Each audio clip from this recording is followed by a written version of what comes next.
जय श्री राम, जय हनुमान। प्रिय भक्तों, आपका हमारे चैनल मंत्र संहिता में स्वागत है। आज मैं आपको राम भक्त हनुमान जी का एक शुभ मंत्र बताने जा रही हूँ। इस मंत्र के 108 बार उच्चारण व श्रवण मात्र से जीवन के सभी संकट दूर हो जाते हैं। तो चलिए शुरू करते हैं। हनुमान जी हिंदुओं के आराध्य देवता है। वह भगवान शिव का 11वां रुद्रा अवतार है। वे भगवान राम के परम भक्त और प्रिय सखा है। हनुमान जी को चिरंजीवी माना जाता है। जब विष्णु जी ने धर्म की स्थापना के लिए इस धरती पर प्रभु श्री राम के रूप में जन्म लिया, तब भगवान शिव ने उनकी मदद के लिए हनुमान जी के रूप में अवतार लिया। हनुमान जी की पूजा करने से समस्त प्रकार के ग्रह दोष, वास्तु दोष शांत हो जाते हैं और बल बुद्धि विद्या की प्राप्ति होती है। हनुमान जी की कृपा पाने के लिए प्रभु श्री राम का स्मरण करना चाहिए। हनुमान जी के मंत्रों के जाप और श्रवण से रोग, दोष, भय दूर हो जाते हैं और सभी मनोकामनाएं पूर्ण होती है और जीवन में सकारात्मक ऊर्जा का प्रभाव बढ़ता है। तो चलिए मंत्र जाप शुरू करें। मनोजवं मारुततुल्यवेगं जितेन्द्रियं बुद्धिमतां वरिष्ठं वातात्मजं वानरयुक्तमोक्तं श्रीरामदूतं शरणं प्रपद्ये। मनोजवं मारुततुल्यवेगं जितेन्द्रियं बुद्धिमतां वरिष्ठं वातात्मजं वानरयुक्तमोक्तं श्रीरामदूतं शरणं प्रपद्ये। मनोजवं मारुततुल्यवेगं जितेन्द्रियं बुद्धिमतां वरिष्ठं वातात्मजं वानरयुक्तमोक्तं श्रीरामदूतं शरणं प्रपद्ये। मनोजवं मारुततुल्यवेगं जितेन्द्रियं बुद्धिमतां वरिष्ठं वातात्मजं वानरयुक्तमोक्तं श्रीरामदूतं शरणं प्रपद्ये। मनोजवं मारुततुल्यवेगं जितेन्द्रियं बुद्धिमतां वरिष्ठं वातात्मजं वानरयुक्तमोक्तं श्रीरामदूतं शरणं प्रपद्ये। मनोजवं मारुततुल्यवेगं जितेन्द्रियं बुद्धिमतां वरिष्ठं वातात्मजं वानरयुक्तमोक्तं श्रीरामदूतं शरणं प्रपद्ये। मनोजवं मारुततुल्यवेगं जितेन्द्रियं बुद्धिमतां वरिष्ठं वातात्मजं वानरयुक्तमोक्तं श्रीरामदूतं शरणं प्रपद्ये। मनोजवं मारुततुल्यवेगं जितेन्द्रियं बुद्धिमतां वरिष्ठं वातात्मजं वानरयुक्तमोक्तं श्रीरामदूतं शरणं प्रपद्ये।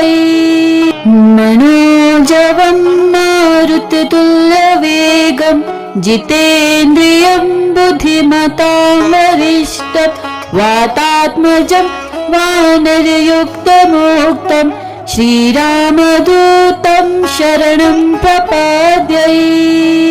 मनोजवं मारुततुल्यवेगं जितेन्द्रियं बुद्धिमतां वरिष्ठं वातात्मजं वानरयुक्तमोक्तं श्रीरामदूतं शरणं प्रपद्ये। मनोजवं मारुततुल्यवेगं जितेन्द्रियं बुद्धिमतां वरिष्ठं वातात्मजं वानरयुक्तमोक्तं श्रीरामदूतं शरणं प्रपद्ये। मनोजवं मारुततुल्यवेगं जितेन्द्रियं बुद्धिमतां वरिष्ठं वातात्मजं वानरयुक्तमोक्तं श्रीरामदूतं शरणं प्रपद्ये।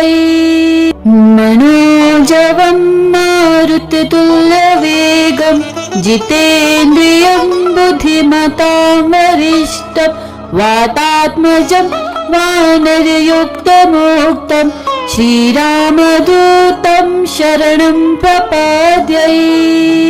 मनोजवं मारुततुल्यवेगं जितेन्द्रियं बुद्धिमतां वरिष्ठं वातात्मजं वानरयुक्तमोक्तं श्रीरामदूतं शरणं प्रपद्ये। मनोजवं मारुततुल्यवेगं जितेन्द्रियं बुद्धिमतां वरिष्ठं वातात्मजं वानरयुक्तमोक्तं श्रीरामदूतं शरणं प्रपद्ये।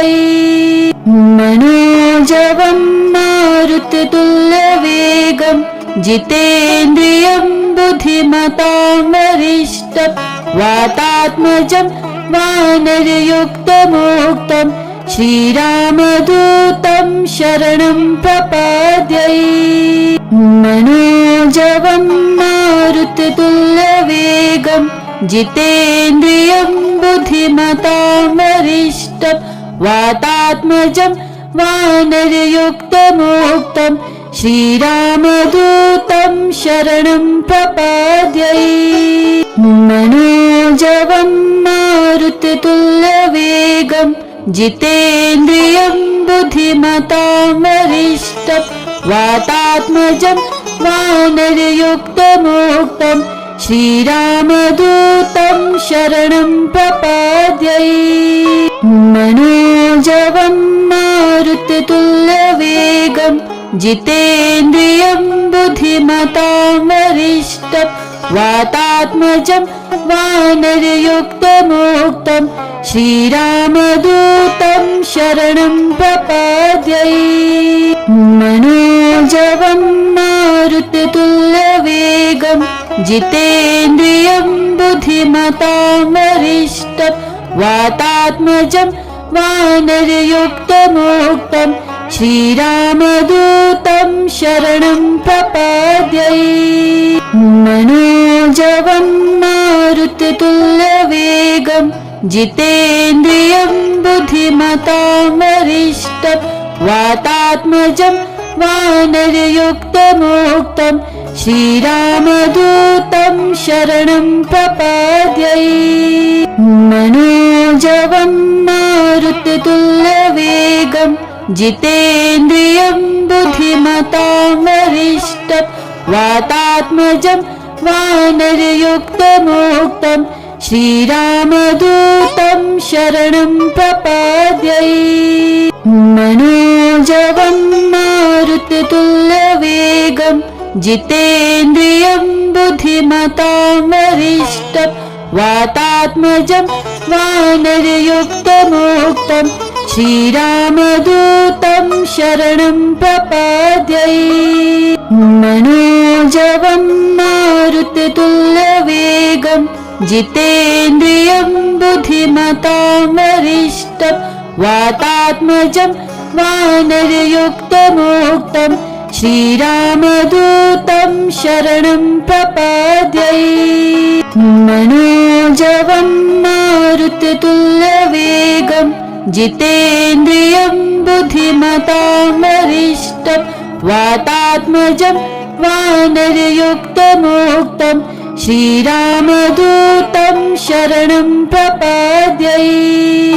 मनोजवं मारुततुल्यवेगं जितेन्द्रियं बुद्धिमतां वरिष्ठं वातात्मजं वानरयुक्तमोक्तं श्रीरामदूतं शरणं प्रपद्ये।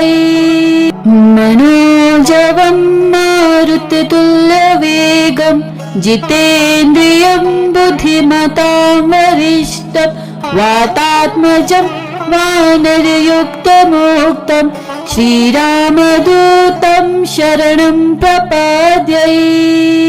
मनोजवं मारुततुल्यवेगं जितेन्द्रियं बुद्धिमतां वरिष्ठं वातात्मजं वानरयुक्तमोक्तं श्रीरामदूतं शरणं प्रपद्ये। मनोजवं मारुततुल्यवेगं जितेन्द्रियं बुद्धिमतां वरिष्ठं वातात्मजं वानरयुक्तमोक्तं श्रीरामदूतं शरणं प्रपद्ये। मनोजवं मारुततुल्यवेगं जितेन्द्रियं बुद्धिमतां वरिष्ठं वातात्मजं वानरयुक्तमोक्तं श्रीरामदूतं शरणं प्रपद्ये। मनोजवं मारुततुल्यवेगं जितेन्द्रियं बुद्धिमतां वरिष्ठं वातात्मजं वानरयुक्तमोक्तं श्रीरामदूतं शरणं प्रपद्ये। मनोजवं मारुततुल्यवेगं जितेन्द्रियं बुद्धिमतां वरिष्ठं वातात्मजं वानरयुक्तमोक्तं श्रीरामदूतं शरणं प्रपद्ये। मनोजवं मारुततुल्यवेगं जितेन्द्रियं बुद्धिमतां वरिष्ठं वातात्मजं वानरयुक्तमोक्तं श्रीरामदूतं शरणं प्रपद्ये। मनोजवं मारुततुल्यवेगं जितेन्द्रियं बुद्धिमतां वरिष्ठं वातात्मजं वानरयुक्तमोक्तं श्रीरामदूतं शरणं प्रपद्ये। मनोजवं मारुततुल्यवेगं जितेन्द्रियं बुद्धिमतां वरिष्ठं वातात्मजं वानरयुक्तमोक्तं श्रीरामदूतं शरणं प्रपद्ये। मनोजवं मारुततुल्यवेगं जितेन्द्रियं बुद्धिमतां वरिष्ठं वातात्मजं वानरयुक्तमोक्तं श्रीरामदूतं शरणं प्रपद्ये। मनोजवं मारुततुल्यवेगं जितेन्द्रियं बुद्धिमतां वरिष्ठं वातात्मजं वानरयुक्तमोक्तं श्रीरामदूतं शरणं प्रपद्ये। मनोजवं मारुततुल्यवेगं जितेन्द्रियं बुद्धिमतां वरिष्ठं वातात्मजं वानरयुक्तमोक्तं श्रीरामदूतं शरणं प्रपद्ये। मनोजवं मारुततुल्यवेगं जितेन्द्रियं बुद्धिमतां वरिष्ठं वातात्मजं वानरयुक्तमोक्तं श्रीरामदूतं शरणं प्रपद्ये। मनोजवं मारुततुल्यवेगं जितेन्द्रियं बुद्धिमतां वरिष्ठं वातात्मजं वानरयुक्तमोक्तं श्रीरामदूतं शरणं प्रपद्ये। मनोजवं मारुततुल्यवेगं जितेन्द्रियं बुद्धिमतां वरिष्ठं वातात्मजं वानरयुक्तमोक्तं श्रीरामदूतं शरणं प्रपद्ये। मनोजवं मारुततुल्यवेगं जितेन्द्रियं बुद्धिमतां वरिष्ठं वातात्मजं वानरयुक्तमोक्तं श्रीरामदूतं शरणं प्रपद्ये। मनोजवं मारुततुल्यवेगं जितेन्द्रियं बुद्धिमतां वरिष्ठं वातात्मजं वानरयुक्तमोक्तं श्रीरामदूतं शरणं प्रपद्ये।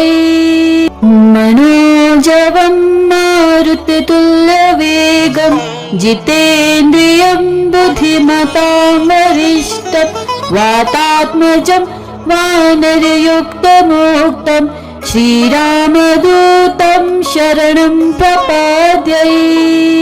मनोजवं मारुततुल्यवेगं जितेन्द्रियं बुद्धिमतां वरिष्ठं वातात्मजं वानरयुक्तमोक्तं श्रीरामदूतं शरणं प्रपद्ये। मनोजवं मारुततुल्यवेगं जितेन्द्रियं बुद्धिमतां वरिष्ठं वातात्मजं वानरयुक्तमोक्तं श्रीरामदूतं शरणं प्रपद्ये। मनोजवं मारुततुल्यवेगं जितेन्द्रियं बुद्धिमतां वरिष्ठं वातात्मजं वानरयुक्तमोक्तं श्रीरामदूतं शरणं प्रपद्ये। मनोजवं मारुततुल्यवेगं जितेन्द्रियं बुद्धिमतां वरिष्ठं वातात्मजं वानरयुक्तमोक्तं श्रीरामदूतं शरणं प्रपद्ये। मनोजवं मारुततुल्यवेगं जितेन्द्रियं बुद्धिमतां वरिष्ठं वातात्मजं वानरयुक्तमोक्तं श्रीरामदूतं शरणं प्रपद्ये। मनोजवं मारुततुल्यवेगं जितेन्द्रियं बुद्धिमतां वरिष्ठं वातात्मजं वानरयुक्तमोक्तं श्रीरामदूतं शरणं प्रपद्ये। मनोजवं मारुततुल्यवेगं जितेन्द्रियं बुद्धिमतां वरिष्ठं वातात्मजं वानरयुक्तमोक्तं श्रीरामदूतं शरणं प्रपद्ये। मनोजवं मारुततुल्यवेगं जितेन्द्रियं बुद्धिमतां वरिष्ठं वातात्मजं वानरयुक्तमोक्तं श्रीरामदूतं शरणं प्रपद्ये। मनोजवं मारुततुल्यवेगं जितेन्द्रियं बुद्धिमतां वरिष्ठं वातात्मजं वानरयुक्तमोक्तं श्रीरामदूतं शरणं प्रपद्ये। मनोजवं मारुततुल्यवेगं जितेन्द्रियं बुद्धिमतां वरिष्ठं वातात्मजं वानरयुक्तमोक्तं श्रीरामदूतं शरणं प्रपद्ये। मनोजवं मारुततुल्यवेगं जितेन्द्रियं बुद्धिमतां वरिष्ठं वातात्मजं वानरयुक्तमोक्तं श्रीरामदूतं शरणं प्रपद्ये। मनोजवं मारुततुल्यवेगं जितेन्द्रियं बुद्धिमतां वरिष्ठं वातात्मजं वानरयुक्तमोक्तं श्रीरामदूतं शरणं प्रपद्ये। मनोजवं मारुततुल्यवेगं जितेन्द्रियं बुद्धिमतां वरिष्ठं वातात्मजं वानरयुक्तमोक्तं श्रीरामदूतं शरणं प्रपद्ये। मनोजवं मारुततुल्यवेगं जितेन्द्रियं बुद्धिमतां वरिष्ठं वातात्मजं वानरयुक्तमोक्तं श्रीरामदूतं शरणं प्रपद्ये। मनोजवं मारुततुल्यवेगं जितेन्द्रियं बुद्धिमतां वरिष्ठं वातात्मजं वानरयुक्तमोक्तं श्रीरामदूतं शरणं प्रपद्ये।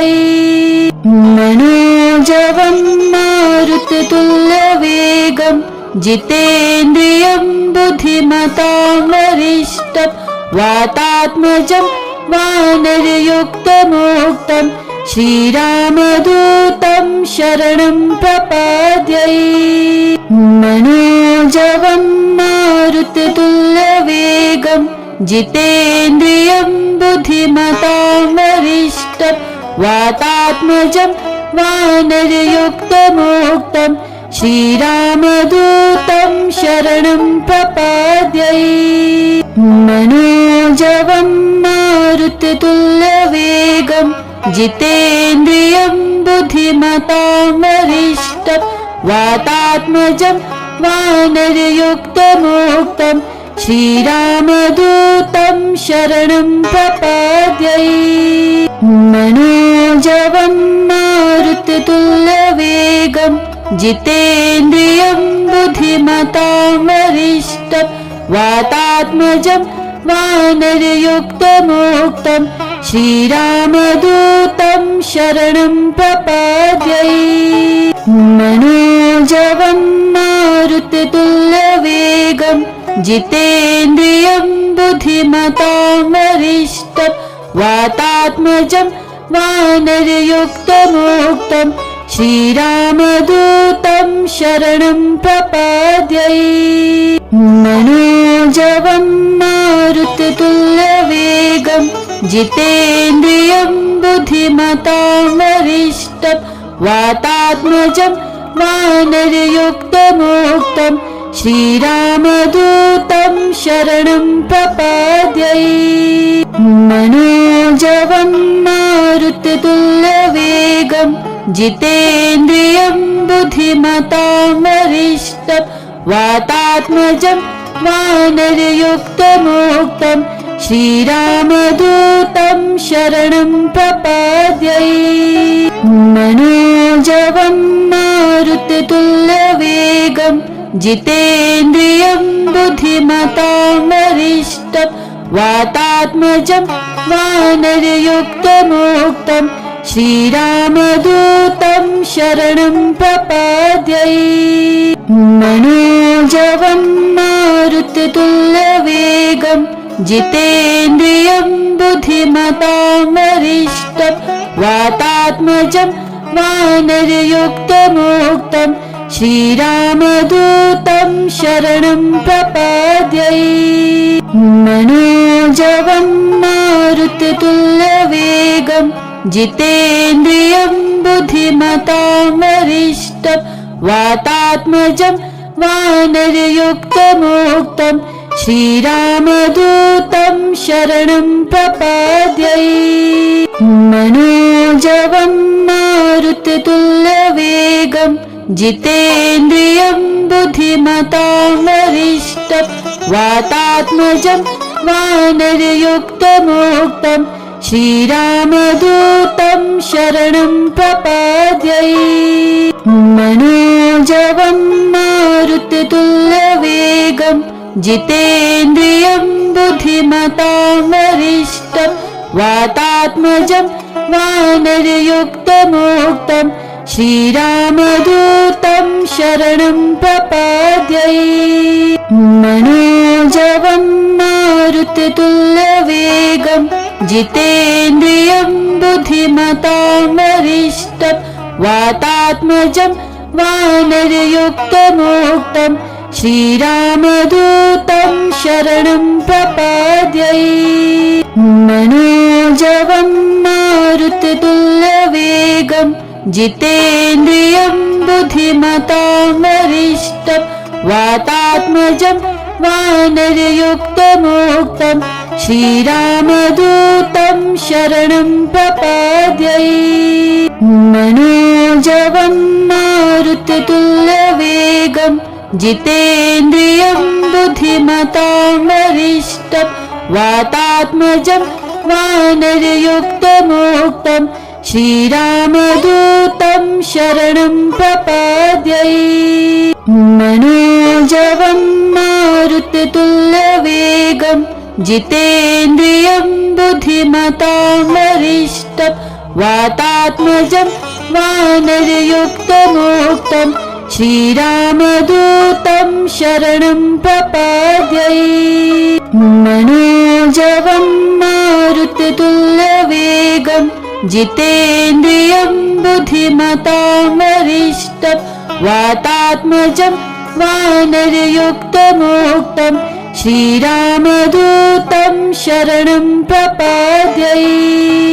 मनोजवं मारुततुल्यवेगं जितेन्द्रियं बुद्धिमतां वरिष्ठं वातात्मजं वानरयुक्तमोक्तं श्रीरामदूतं शरणं प्रपद्ये। मनोजवं मारुततुल्यवेगं जितेन्द्रियं बुद्धिमतां वरिष्ठं वातात्मजं वानरयुक्तमोक्तं श्रीरामदूतं शरणं प्रपद्ये। मनोजवं मारुततुल्यवेगं जितेन्द्रियं बुद्धिमतां वरिष्ठं वातात्मजं वानरयुक्तमोक्तं श्रीरामदूतं शरणं प्रपद्ये। मनोजवं मारुततुल्यवेगं जितेन्द्रियं बुद्धिमतां वरिष्ठं वातात्मजं वानरयुक्तमोक्तं श्रीरामदूतं शरणं प्रपद्ये। मनोजवं मारुततुल्यवेगं जितेन्द्रियं बुद्धिमतां वरिष्ठं वातात्मजं वानरयुक्तमोक्तं श्रीरामदूतं शरणं प्रपद्ये। मनोजवं मारुततुल्यवेगं जितेन्द्रियं बुद्धिमतां वरिष्ठं वातात्मजं वानरयुक्तमोक्तं श्रीरामदूतं शरणं प्रपद्ये। मनोजवं मारुततुल्यवेगं जितेन्द्रियं बुद्धिमतां वरिष्ठं वातात्मजं वानरयुक्तमोक्तं श्रीरामदूतं शरणं प्रपद्ये। मनोजवं मारुततुल्यवेगं जितेन्द्रियं बुद्धिमतां वरिष्ठं वातात्मजं वानरयुक्तमोक्तं श्रीरामदूतं शरणं प्रपद्ये। मनोजवं मारुततुल्यवेगं जितेन्द्रियं बुद्धिमतां वरिष्ठं वातात्मजं वानरयुक्तमोक्तं श्रीरामदूतं शरणं प्रपद्ये।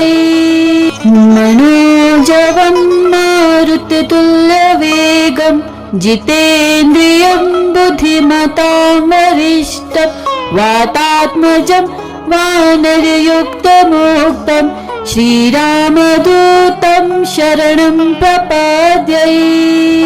मनोजवं मारुततुल्यवेगं जितेन्द्रियं बुद्धिमतां वरिष्ठं वातात्मजं वानरयुक्तमोक्तं श्रीरामदूतं शरणं प्रपद्ये। मनोजवं मारुततुल्यवेगं जितेन्द्रियं बुद्धिमतां वरिष्ठं वातात्मजं वानरयुक्तमोक्तं श्रीरामदूतं शरणं प्रपद्ये। मनोजवं मारुततुल्यवेगं जितेन्द्रियं बुद्धिमतां वरिष्ठं वातात्मजं वानरयुक्तमोक्तं श्रीरामदूतं शरणं प्रपद्ये। मनोजवं मारुततुल्यवेगं जितेन्द्रियं बुद्धिमतां वरिष्ठं वातात्मजं वानरयुक्तमोक्तं श्रीरामदूतं शरणं प्रपद्ये। मनोजवं मारुततुल्यवेगं जितेन्द्रियं बुद्धिमतां वरिष्ठं वातात्मजं वानरयुक्तमोक्तं श्रीरामदूतं शरणं प्रपद्ये। मनोजवं मारुततुल्यवेगं जितेन्द्रियं बुद्धिमतां वरिष्ठं वातात्मजं वानरयुक्तमोक्तं श्रीरामदूतं शरणं प्रपद्ये। मनोजवं मारुततुल्यवेगं जितेन्द्रियं बुद्धिमतां वरिष्ठं वातात्मजं वानरयुक्तमोक्तं श्रीरामदूतं शरणं प्रपद्ये।